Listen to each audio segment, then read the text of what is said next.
Previously on Film Lad. Every human being has something of value that they brought to the table, especially Hitler. And now, the continuation. Life is a highway. I wanna ride it all night long. I mean, Hitler was an inventor, for Christ's sake. Hitler was a Christian inventor. I don't know if you've heard yet, but Ye, aka Kanye West, has ideas. It's a highway, that's the best. The Ye idea I'm going to deal with in this video is... But this guy that invented highways. Did Hitler invent highways? I'll deal with the Hitler was a Christian claim in a future video. Be sure to like and subscribe so you won't miss out on all the hilarious hijinks. Now, when I showed my extended family the first video I made in this series, they had no idea what the heck was going on. Who's that weirdo in the mask? Who are these people? What's going on? So for those who don't keep up with the news of the vaguely insane, a recap. Once upon a time there was a musician called Kanye West. After he sold a few albums and embarrassed Mike Myers, George Bush doesn't care about black people. he decided to change his name to Ye. Single word, Ye. Like how Rosanna Dana changed her name to Madonna, or Jeffrey Dahmer changed his name to Sting. At one point, Ye supported Donald Trump for president and also married plus-size model Bruce Jenner. Then Ye got divorced and decided to go DEFCON 3 on the Jews. This didn't go over so well, so Ye decided it would be the perfect time to run for president. Oh, and warn the world about the Jews.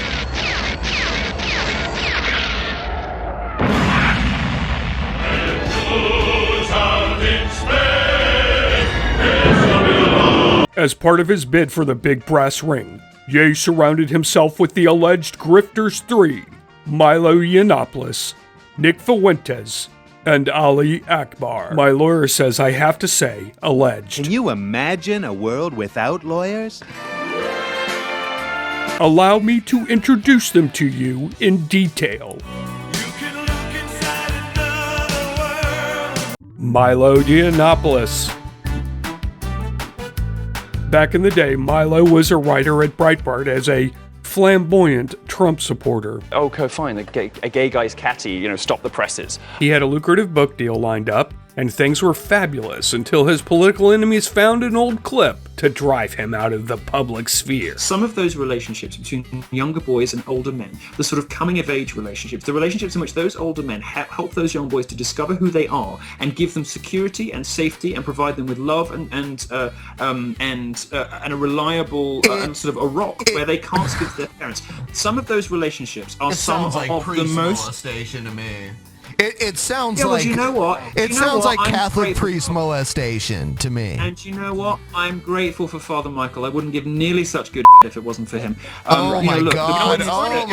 I can't handle it.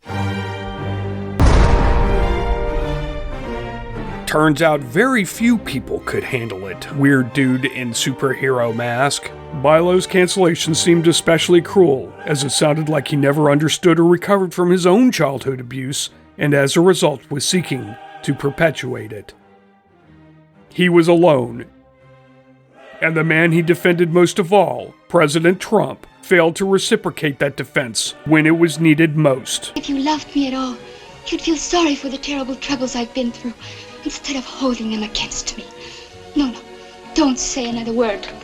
Milo vowed vengeance against Trump and the GOP. It now seems that part of that vengeance was to help Ye run for president. But Milo and Ye parted ways quickly, perhaps because Milo had the weird idea that working on a presidential campaign meant getting a paycheck. A kiss on the hand may be quite continental, but... Nick Fuentes. On the first leg of his presidential tour, Ye showed up at Mar-a-Lago to eat with Trump and also asked Trump to be his vice president. Ye's plus one happened to be Nick Fuentes. Hello. Nick has a problem with women. What, people calling me gay because I've never had a girlfriend? I think if anything, it makes me less gay. If anything, it makes me not gay. As opposed to less gay. Not that there's any gay, but It makes me not gay. Never having sex with a woman really makes you more heterosexual because honestly, dating women is gay. Having sex with women is gay. And Nick has a problem with Jews. Oh, I'm anti-Semitic? Yeah, I piss on your Talmud. You think I'm anti-Semitic? You think I care what Antichrist believes? Nick also likes Hitler. Like when I was a kid, kids loved Hitler in the sense that we see the videos and we see the propaganda and the symbols, and there's something compelling about it just on an aesthetic level. And Nick was also famous for yelling at Ben Shapiro on the street. Ben, it's great to see you. Why did you give a 45-minute speech about me at Stanford? And you won't even look at my direction? Hey, he's with his kids. I guess he's just like the Palestinians using human shields, right? And Nick is known for incorrectly solving Holocaust-denying math problems. Max says if I take 1 hour to cook a batch of cookies and Cookie Monster has 15 ovens, working 24 hours a day, every day for 5 years, how long does it take Cookie Monster to make 6 million batches of cookies? And from creating what he called a Groyper army of anti-Semitic supporters online. Anyway, the dinner with Trump at Mar-a-Lago was going great. Trump was very impressed by Fuentes' butt-kissing superpower. Then suddenly Trump got a phone call from someone who told him that Fuentes was an anti-Semite, and his presence would damage Trump's brand new presidential campaign. So Trump gobbled down his meal quick as he could and told everyone it was time to go. Get out. But the damage was done.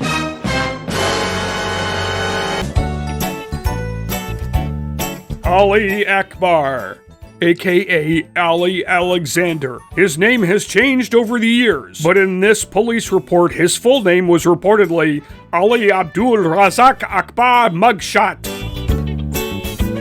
Rumor has it Ali has had a Grindr account, was Karl Rove's lover, Not that there's anything wrong with that. and apparently has had some rather odd interactions with underage minors on the internets. And there might be something wrong with that. I'm Chris Hansen with Dateline NBC. He also seems to be a bit of a power tripper, threatening to destroy Tim Pool and other people who run afoul of his beloved Ye. You know, hey, F him. But it wasn't Fortunately, about. he's not even gonna have any offspring, so I don't even have to say F his offspring. Well, all I'm saying is I could say some things tonight about Tim that would get him investigated by the police.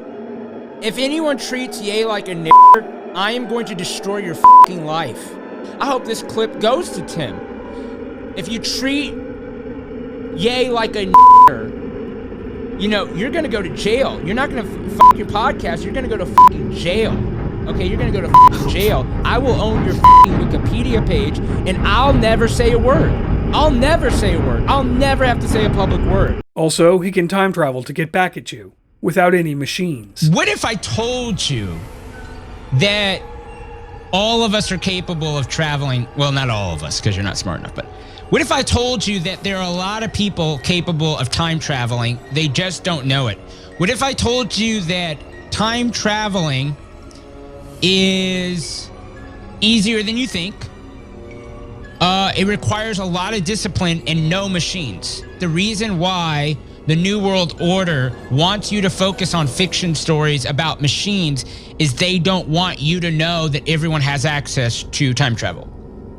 Yes, of course the Jews time travel. Pete Davidson one time got on my bad side and almost killed himself. Just don't catch me on a wild day.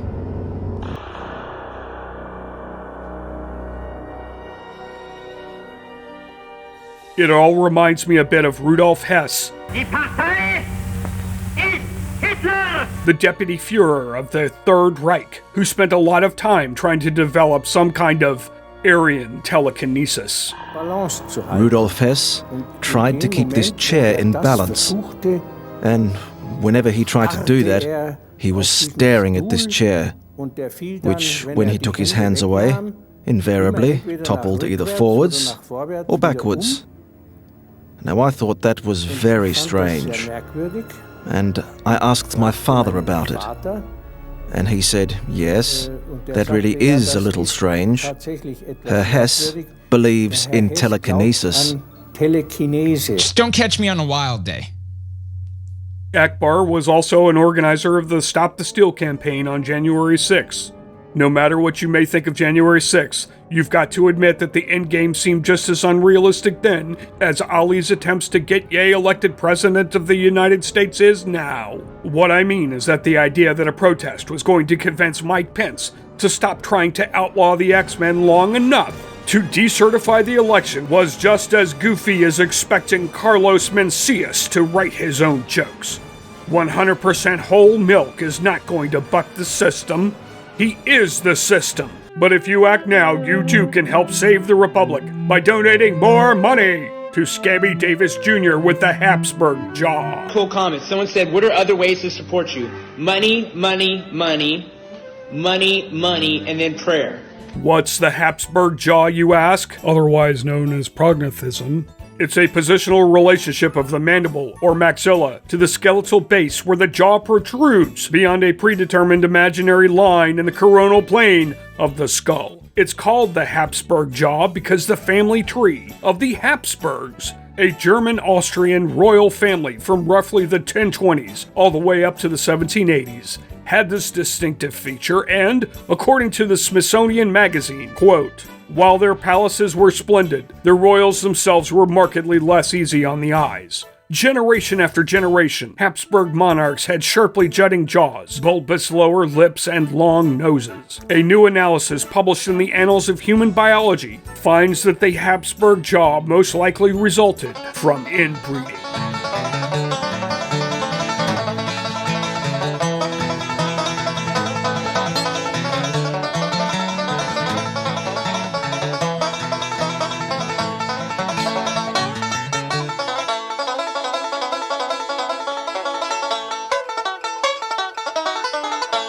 So there you go. Now that we've finished our super brief recap, we can finally get to today's claim. Did Hitler invent highways? No. Good night, everybody.